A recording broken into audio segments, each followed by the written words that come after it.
US obesity rate started increasing significantly around just before 1980. This was at the same time the Dietary Guidelines for Americans was published. The NHS released their Eat Well guide in 2016, still emphasizing a high-carb, low-fat diet. After what recent year do you think there was a small but significant rise in obesity? 2016. The increase of sugar consumption correlates shockingly well with obesity, diabetes, and heart disease. So why did our sugar intake rise? This was due to nutritional researchers who sold out and accepted bribes, otherwise known as research funding, from the sugar industry.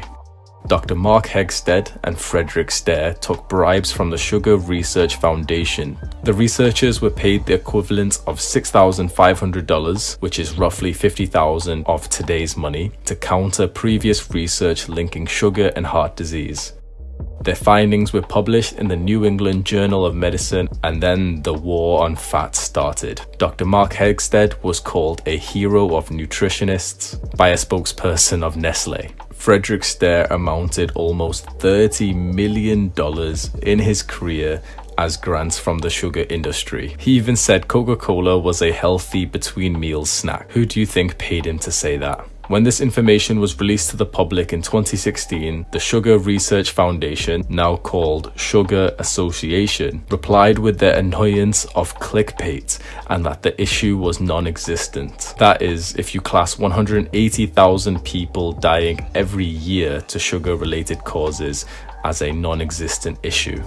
But didn't the dietary guidelines that I mentioned before recommend to avoid sugar? They did.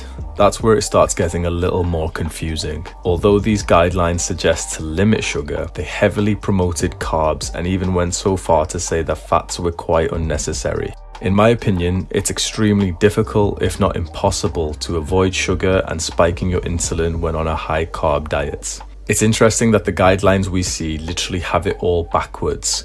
We're being recommended the opposite of the diet that humans ate before obesity became common. Humans have never relied on high-carb diets. We've always had high fat and moderate protein. If 70% of the people in your country are overweight or obese, that's a massive indicator that your country's general nutritional advice is horrible and should be avoided.